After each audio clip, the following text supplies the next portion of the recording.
त्यानंतर आपल्या सगळ्यांचं पुन्हा एकदा स्वागत। संभाजीराजांनी वयाच्या अवघ्या 16व्या वर्षी ज्या पद्धतीनं ग्रंथ लिहायला सुरुवात केली आणि त्याचप्रमाणे नाशिकमधील 16 वर्षीय चारू दत्तनंही तसाच प्रवास सुरू केलेला आहे, मात्र एका वेगळ्या पद्धतीनं। कसा पाहूयात।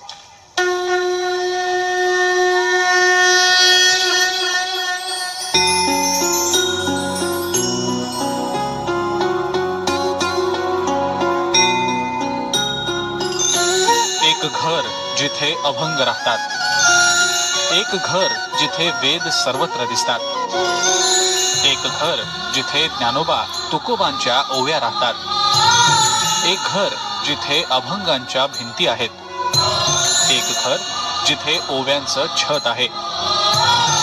चला एका अशा घरात। महाराष्ट्राला संतांची मोठी परंपरा लाभलेली आहे आणि या संतांचे अनुयायी त्यांचा भक्तगण देखील तेवढाच मोठा आहे। मात्र नाशिकमध्ये आज आपण अशा एका भक्ताला भेटणार आहोत की ज्याचं संपूर्ण कार्य आणि ज्याची दिनचर्या ही अत्यंत आश्चर्यकारक आणि चमत्कारिक आहे। कोण आहे हा भक्त आणि नक्की त्यानं या सगळ्या भक्तीपायी काय केलंय आपल्या घरामध्ये, बघूयात या खास रिपोर्टमध्ये। नाशिकमध्ये राहणाऱ्या थोरात कुटुंबाचं हे घर। या घराच्या भिंती, दरवाजे, स्वयंपाकघर, बेडरूम हे वेदांनी आणि मंत्रांनी भरून गेलंय। या घरात राहणारा 16 वर्षांचा चारू दत्त याला एक दैवी चमत्कारच म्हणावा लागेल। वयाच्या 10व्या वर्षांपासून तो फक्त लिहितो आणि लिहितोच आहे। असंख्य अवघड आणि सर्वसामान्यांच्या समजण्या पलीकडचे श्लोक, संतांची वचनं, ओव्या, अभंग, धर्मग्रंथ।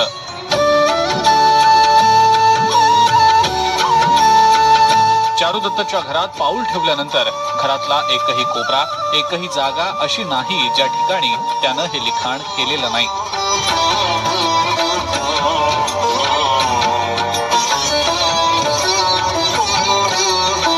नाशिकमध्ये राहणाऱ्या आणि इयत्ता 10वी इतक्यात पास झालेल्या चारुदत्त थोरात याच्या घरात आपण प्रवेश केल्यानंतर जो काही नजारा आणि जे काही दृश्य आपल्याला बघायला मिळतं ते निव्वळ चमत्कारिक असंच म्हणावं लागेल।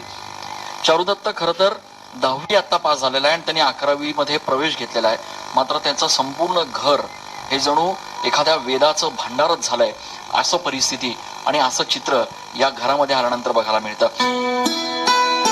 घरांच्या भिंतीवर, पंख्यावर, घड्याळावर, स्वयंपाकघरातल्या ओट्यावर, भांड्यांवर, कपाटावर, खिडक्यांवर जिथे जिथे म्हणून जागा दिसेल तिथे 16 वर्षांच्या या चारू दत्तनं मोठ्या साधू महंतांना देखील जमणार नाही असे ज्ञानेश्वरीतले पाठ लिहून ठेवले आहेत। लहानपणापासूनच चारू दत्त हुशार आणि इतरांपेक्षा वेगळा आहे। मित्र होते, मात्र त्याचं मन हे वेगळीकडेच होतं। त्याला लहानपणापासूनच अभंग, कीर्तन, देवासंतांच्या गोष्टी ऐकायला आवडत असत। मात्र जसजसा चारुदत्त मोठा होत होता तसतसा त्याच्यातल्या प्रगल्भतेचा अनुभव घरच्या लोकांना येत गेला। ज्या वयात मुलं कॉलेजच्या कट्ट्यावर बसून मजा करत असतात त्याच वयात चारुदत्त वेगवेगळ्या विषयांवरचे धर्मग्रंथ लिहितो आहे।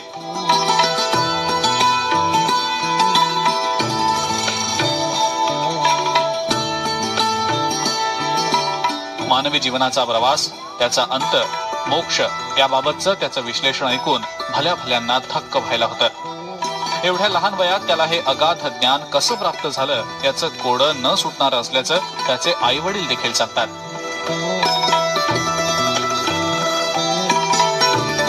आमच्या पोटी आम्ही असं काय पुण्य केलं होतं की आमच्या पोटी असा मुलगा जन्माला आला। आम्ही तर त्याला अगदी म्हणजे त्याची सेवा नाही तर ही साक्षात विष्णूची देवाचीच सेवा आहे। त्याचा अगदी म्हणजे खाण्यापासून तर अगदी छोट्या छोट्या गोष्टी सुद्धा म्हणजे एका कृष्णाच्या जशा खोळी होत्या तशा त्या, जसं यशोदा मैयाला कृष्णाची जसं म्हणजे अनुभव आलेला आहे तसा मला येतो। चारू दत्ताचं लिखाण हे गेल्या 2 ते 3 वर्षापासून या ठिकाणी घरात चालू आहे।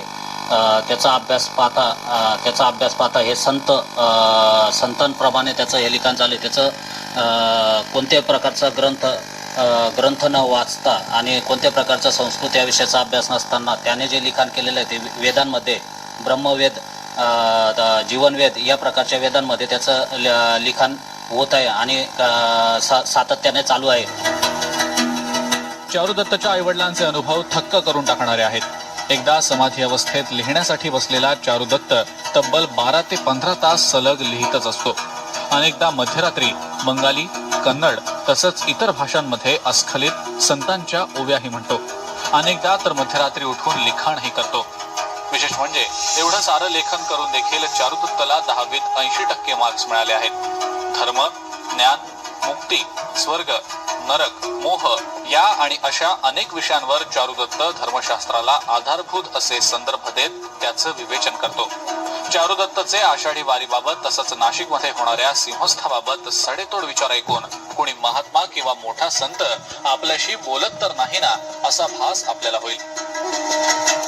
लोकांनी लोकांसाठी करा अशी एक भूमिका आहे आणि योग्य काळी हे सर्वत्र प्रस्थापित होईल.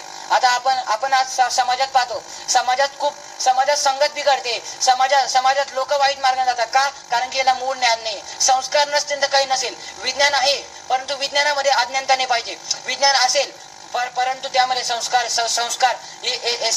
ही सर्वात मोठी बाब आहे. गेल्या काही दिवसांपासून चारुदत्तची ही प्रगल्भता पाहून घरचेच नाही तर परिसरातले लोकही थक्क झालेत. चारुदत्तच्या या वर्तनाबाबत वेदशास्त्राच्या अभ्यासकांना हे एक वेगळंच रसायन असल्याचं वाटतंय. नाशिकचे प्रसिद्ध वेदाभ्यासक आणि धर्माला शास्त्राची जोड देण्यात ख्याती असलेले विश्वासराव साक्रीकर यांनी या सगळ्याचं विश्लेषण केलंय.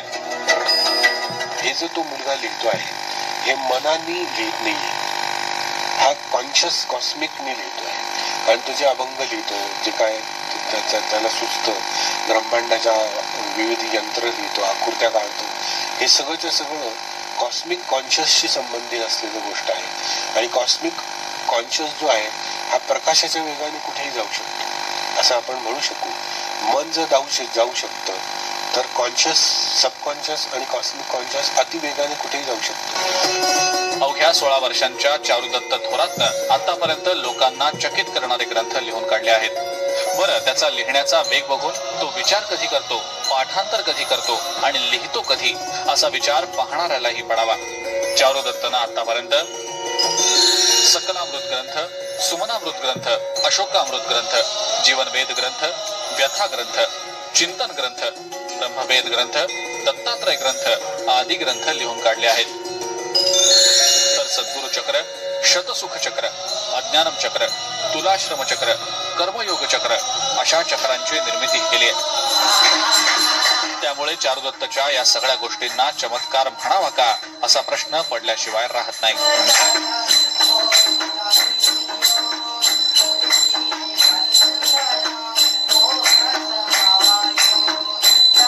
ज्ञानदेवे रचिला पाया तुका झालासी कळस अशी जरी ओवी असली तरी नाशिकच्या चारुदत्तनं मात्र आता याही पुढचा प्रवास जो आहे तो त्याच्या लिखाणाच्या माध्यमातून सुरू केलाय. चारुदत्तचं संपूर्ण घर म्हणजे ज्ञानाचं एक मोठं भंडार झालंय. या क्षेत्रातल्या तज्ज्ञांनी आता या सगळ्या गोष्टींचा नीट अभ्यास करून समाजाला याच्यामधनं काय बोध देता येईल त्याबाबत प्रयत्न करण्याची गरज आहे. नाशिकहून कॅमेरा पर्सन आकाश येवलेसह मी चंदन पूजाधिकारी, TV9. तर आमचा स्पेशल रिपोर्ट पाहिल्यानंतर आपल्याही लक्षात आलेलं असेल की चारू आकाशा एवढा हा या आम्ही कार्यक्रमाला नाव देण्यामागचं खरं कारण काय, त्याच्याशी देखील बातचीत करणार आहोत. त्याचबरोबर मुकुंद जे आपल्या बरोबर देखील बातचीत करणार आहोत एका छोट्याशा ब्रेक नंतर.